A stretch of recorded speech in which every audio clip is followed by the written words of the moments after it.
SPN9 news और आपके साथ मैं हूं मीनाक्षी गुप्ता। 11 साल पहले बीजेपी ने किया था निराश और अब जेडीयू ने दे दिया है गच्चा। तो अब शायद आप समझ ही गए होंगे मैं किसकी बात कर रही हूं। मैं बात कर रही हूं बिहार के पूर्व डीजीपी गुप्तेश्वर पांडे की। गुप्तेश्वर पांडे चले तो थे सियासत में अपनी किस्मत चमकाने, लेकिन उनकी कश्ती ऐसी डूबी कि कहीं किनारा ना मिला। दरअसल गुप्तेश्वर पांडे ने चुनाव से ठीक पहले डीजीपी के पद से वीआरएस लेकर सियासी किस्मत आजमाने के लिए जेडीयू का दामन थामा था। जेडीयू ने अपनी सभी 115 सीटों पर उम्मीदवारों की लिस्ट जारी की है। उसमें किसी भी सीट पर गुप्तेश्वर पांडे का नाम नहीं है। वैसे उनके साथ ऐसा पहली बार नहीं हुआ है, बल्कि 11 साल पहले भी गुप्तेश्वर पांडे वीआरएस लेकर बीजेपी से चुनावी मैदान में उतरना चाहते थे, लेकिन पार्टी ने उन्हें टिकट नहीं दिया था।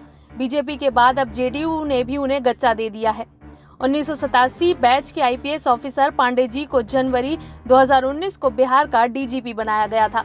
ऐसे में उनका कार्यकाल फरवरी 2021 को समाप्त होना है, लेकिन इससे पहले ही उन्होंने रिटायरमेंट लेकर सबको सकते में डाल दिया था, जिससे बिहार की राजनीति में हलचल तेज हो गई थी। गुप्तेश्वर पांडे के पास अब ना तो डीजीपी की कुर्सी ही बची है, ना ही चुनाव लड़ने के लिए टिकट मिला है। तो अब ऐसे में सवाल ये उठता है कि आखिर में साहब के पास विकल्प क्या बचा है। दरअसल गुप्तेश्वर पांडे बिहार की बक्सर सीट से चुनाव लड़ने की जुगत में थे, पर एनडीए की सीट शेयरिंग में ये सीट बीजेपी के खाते में चली गई। जेडीयू की लिस्ट में नाम ना होने के बाद माना जा रहा था कि बीजेपी उन्हें बक्सर सीट से चुनावी मैदान में उतार सकती है, लेकिन बीजेपी ने भी इस सीट से परशुराम चतुर्वेदी को उतारकर उनके अरमानों पर पानी फेर दिया है। अब कहीं से टिकट ना मिलने पर बेचारे डीजीपी साहब करते भी क्या।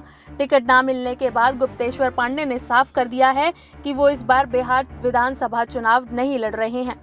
गुप्तेश्वर पांडे ने कहा, अपने अनेक शुभचिंतकों के फोन से परेशान हूं। मैं उनकी चिंता और परेशानी भी समझता हूं। मेरे सेवा मुक्त होने के बाद सबको उम्मीद थी कि मैं चुनाव लड़ूंगा, लेकिन मैं इस बार विधानसभा का चुनाव नहीं लड़ रहा। हताश निराश होने की कोई बात नहीं है, धीरज रखें। मेरा जीवन संघर्ष में ही बीता है। मैं जीवन भर जनता की सेवा में रहूंगा। कृपया धीरज रखें और मुझे फोन नहीं करें। बिहार की जनता को मेरा जीवन समर्पित है। ऐसा पहली बार नहीं है जब गुप्तेश्वर पांडे ने सियासी गोटियां सेट करने के चक्कर में वीआरएस लिया हो। इससे पहले भी वो साल 2009 में ऐसा कर चुके हैं, लेकिन उस समय भी उन्हें मुंह की खानी पड़ी थी। गुप्तेश्वर पांडे ने 11 साल पहले भी राजनीतिक मैदान में किस्मत आजमाने के लिए 2009 में वीआरएस लिया था। उस समय भी उनके लोकसभा चुनाव लड़ने की चर्चाएं तेज थी। कहा जाता है कि गुप्तेश्वर पांडे बिहार की बक्सर लोकसभा सीट से बीजेपी के टिकट पर चुनाव लड़ना चाहते थे। गुप्तेश्वर पांडे को उम्मीद थी कि बक्सर से बीजेपी के तत्कालीन सांसद लालमुनि चौबे को पार्टी दोबारा से प्रत्याशी नहीं बनाएगी। ऐसे में वो पुलिस की नौकरी से इस्तीफा देकर सियासी गोटियां सेट करने में लगे थे। बीजेपी नेताओं के साथ पांडे ने अपने समीकरण भी बना लिए थे और टिकट मिलने का पूरा भरोसा भी हो गया था। गुप्तेश्वर पांडे के नाम की घोषणा होती उससे पहले ही बीजेपी नेता लालमुनि चौबे ने बागी रुख अख्तियार कर लिया। इससे बीजेपी ने अपनी रणनीति में बदलाव करते हुए लालमुनि चौबे को ही मैदान में उतार दिया। इस्तीफा दे चुके पांडे के सियासी अरमानों पर पानी फिरने के बाद गुप्तेश्वर पांडे दोबारा से पुलिस सर्विस में वापसी कर गए थे। पांडे जी ने पुलिस सर्विस में वापसी करने का मन बनाया और 9 महीने बाद बिहार सरकार से कहा कि वो अपना इस्तीफा वापस लेकर फिर से नौकरी करना चाहते हैं। मुख्यमंत्री नीतीश कुमार ने भी उनकी अर्जी को स्वीकार कर लिया और पांडे जी को पुलिस सर्विस में फिर से वापसी करवा दी। अब ये देखना दिलचस्प होगा कि साल 2009 की तरह ही पांडे जी पुलिस सर्विस में वापसी करते हैं या फिर अभी भी अपनी सियासी गोटियां सेट करने में लगे रहते हैं। दिलचस्प बात यह है कि दोबारा से उसी बक्सर सीट चुनावी मैदान में उतरने के लिए उन्होंने डीजीपी का पद छोड़ दिया। मुख्यमंत्री नीतीश कुमार की मौजूदगी में जेडीयू की सदस्यता भी ली। ऐसे में उनके बक्सर सीट से चुनाव लड़ने की अटकलें काफी दिनों से थी। हालांकि इस बार गुप्तेश्वर पांडे के अरमानों पर पानी इसलिए फिर गया क्योंकि बक्सर सीट बीजेपी के खाते में चली गई। बीजेपी ने बक्सर सीट से परशुराम चतुर्वेदी को अपना प्रत्याशी बना दिया है। अब उन्होंने कह दिया है कि इस बार चुनाव नहीं लड़ेंगे। बक्सर सीट बीजेपी के खाते में चले जाना भले ही गुप्तेश्वर पांडे के लिए राजनीतिक तौर पर झटका माना जा रहा हो, लेकिन अभी भी उनके सामने राजनीतिक विकल्प बंद नहीं हुए हैं।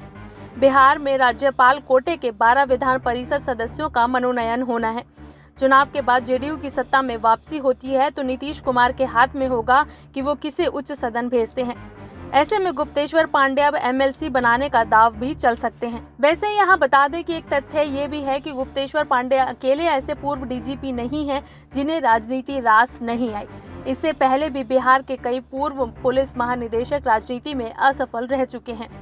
गुप्तेश्वर पांडे से पहले बिहार के डीजीपी रह चुके 3 पूर्व पुलिस महानिदेशकों ने भी राजनीति में किस्मत आजमाई थी, लेकिन वे सभी अपनी पॉलिटिकल पारी में नाकामयाब रहे।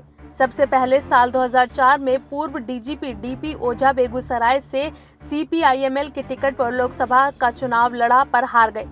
इसी क्रम में पूर्व पुलिस महानिदेशक आशीष रंजन सिन्हा का नाम भी शामिल है। राजद से जुड़ने के बाद उन्होंने कांग्रेस के टिकट पर 2014 में नालंदा से लोकसभा का उपचुनाव लड़ा था, लेकिन हार गए। बिहार के डीजीपी रहे आर प्रसाद ने त्रिस्तरीय पंचायती राज व्यवस्था में राजनीति में एंट्री की, लेकिन चुनावी मैदान में सफल नहीं हो पाए। अगर आपको हमारा ये वीडियो पसंद आया हो तो इसे लाइक, शेयर एंड कमेंट जरूर करें और हमारे चैनल SPN9 न्यूज को भी जरूर सब्सक्राइब करें।